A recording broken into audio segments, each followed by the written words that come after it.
अच्छा, कभी ऐसा हुआ है कि कोई आदत बदलने की ठान ली हो पर बार बार फेल हो गए? हम सबके साथ होता है ना? तो आज हम इसी के पीछे की साइंस को समझने वाले हैं और देखेंगे कि इसे तोड़ने का एक बहुत ही मतलब हैरान करने वाला सिंपल तरीका क्या है। जब मैंने पहली बार मेडिटेशन करना शुरू किया था ना, तो इंस्ट्रक्शन एकदम सिंपल था कि बस अपनी सांस पर ध्यान दो और जब भी मन भटके तो उसे प्यार से वापस ले आओ।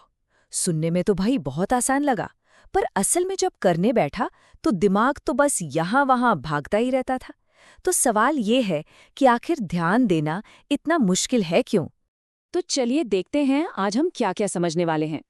पहले देखेंगे कि प्रॉब्लम क्या है, फिर इसके पीछे की साइंस क्या है और आखिर में एक ऐसा सॉल्यूशन जो शायद आपको चौंका दे। ठीक है, तो सबसे पहले बात करते हैं ध्यान देने के विरोधाभास की। मतलब हम पूरी कोशिश करते हैं कि फोकस करें, पर हमारा दिमाग है कि मानता ही नहीं, उसकी अपनी ही प्लानिंग चल रही होती है। पता है, स्टडीज में ये बात सामने आई है कि जब हम किसी चीज पर फोकस करने की कोशिश करते हैं ना, तो हम में से करीब करीब 50% लोग कहीं और ही खो जाते हैं, डे ड्रीमिंग करने लगते हैं। तो ये कोई पर्सनल फेलियर नहीं है, ये बहुत ही आम बात है। और ऐसा इसलिए होता है क्योंकि हम असल में एक बहुत ही पुरानी, बहुत गहरी आदत से लड़ रहे होते हैं। और यहीं से हम आते हैं अपने दूसरे पॉइंट पर, हमारा प्राचीन आदत चक्र। ये एक तरह का रिवॉर्ड बेस्ड लर्निंग सिस्टम है जो इतना पुराना है कि ये सबसे सिंपल नर्वस सिस्टम वाले जीवों में भी मिलता है। तो ये काम कैसे करता है? बहुत सिंपल है। मान लीजिए हमने कोई अच्छा सा खाना देखा, दिमाग को सिग्नल मिलता है, कैलोरीज जिंदा रहने के लिए जरूरी, हम उसे खा लेते हैं और अच्छा महसूस होता है। बस दिमाग ने सीख लिया, ट्रिगर, एक्शन, रिवॉर्ड, अगली बार फिर यही करना है। एकदम सीधा साधा हिसाब है ना? अब मजे की बात देखिए, हमारा जो ये क्रिएटिव दिमाग है ना, वो इसी सेम प्रोसेस को हमारी आज की बुरी आदतों के लिए इस्तेमाल करता है। अब ट्रिगर भूख नहीं है, बल्कि कोई इमोशनल सिग्नल है, जैसे स्ट्रेस होना, और ये स्ट्रेस सिगरेट पीने या कुछ मीठा खाने की इच्छा को जगा देता है। लूप वही है, बस ट्रिगर बदल गया।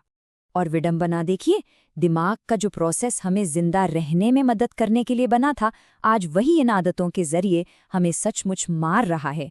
आज पूरी दुनिया में मोटापा और स्मोकिंग ऐसी मौतों के सबसे बड़े कारण हैं जिन्हें रोका जा सकता है। तो सवाल उठता है, हम इसे बस रोक क्यों नहीं देते? और यहीं आते हैं हम अपने तीसरे सेक्शन पर, कि क्यों सिर्फ विल पावर या इच्छा शक्ति काफी नहीं है। ये असल में हमारे दिमाग के दो हिस्सों के बीच की एक लड़ाई है। देखिए, हमारा जो प्रीफ्रंटल कॉर्टेक्स है, यानी हमारा नया लॉजिकल दिमाग, उसे सब पता है। वो समझता है कि स्मोकिंग नहीं करनी चाहिए। वो कॉग्निटिव कंट्रोल इस्तेमाल करने की कोशिश करता है। लेकिन जो हमारा पुराना दिमाग है ना, जो आदत वाले लूप पर चलता है, वो तो ऑटो पायलट मोड में है। उसे तो बस फौरन इनाम चाहिए। और यहीं पर विल पावर का सबसे बड़ा फ्लॉ सामने आता है। जैसे ही हम स्ट्रेस में आते हैं, हमारा जो ये लॉजिकल दिमाग है ना, प्रीफ्रंटल कॉर्टेक्स, वो सबसे पहले ऑफलाइन हो जाता है, शट डाउन हो जाता है।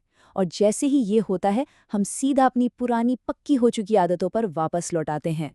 तो अगर लड़ने से बात नहीं बन रही, तो फिर करें क्या? यहीं पर एक बिल्कुल अलग अप्रोच सामने आता है, जिज्ञासा, यानी कि क्यूरियोसिटी। क्या हो अगर हम अपने दिमाग से लड़ने के बजाय उसी के रिवॉर्ड सिस्टम का इस्तेमाल करें? एक स्टडी में स्मोकर्स से कहा गया कि उन्हें स्मोकिंग छोड़ने के लिए जबरदस्ती नहीं करनी है, बिल्कुल नहीं। बस उन्हें ये कहा गया कि जब वो अगली बार सिगरेट पिएं तो बस उत्सुक होकर, क्यूरियोसिटी से ये ध्यान दें कि उन्हें असल में महसूस कैसा होता है। और इसका नतीजा क्या हुआ? एक पार्टिसिपेंट ने जो कहा वो कमाल का था। उसने कहा, ये माइंडफुल स्मोकिंग, इसके गंध तो सड़े हुए पनीर जैसी है और स्वाद केमिकल्स जैसा। छी! ये उसके लिए एक आहा मोमेंट था। मतलब सब कुछ साफ हो गया। अब देखिए, उसे दिमागी तौर पर तो पहले से पता था कि स्मोकिंग बुरी चीज है। ये तो ज्ञान था, लेकिन जब उसने सच में उत्सुक होकर ध्यान दिया ना, तो उसने अपनी रग रग में महसूस किया कि स्मोकिंग का स्वाद कितना घटिया है। वो सिर्फ जानने से आगे बढ़कर महसूस करने लगी। इसे कहते हैं ज्ञान से विवेक की ओर बढ़ना। और बस स्मोकिंग का जो जादू था वो टूट गया। और यहीं से हम अपने फाइनल सेक्शन पर पहुंचते हैं, एक बेहतर इनाम खोजना। क्योंकि मजे की बात यह है कि जिज्ञासा यानी कि क्यूरियोसिटी अपने आप में उस बुरी आदत से कहीं बड़ा और बेहतर रिवॉर्ड बन सकती है।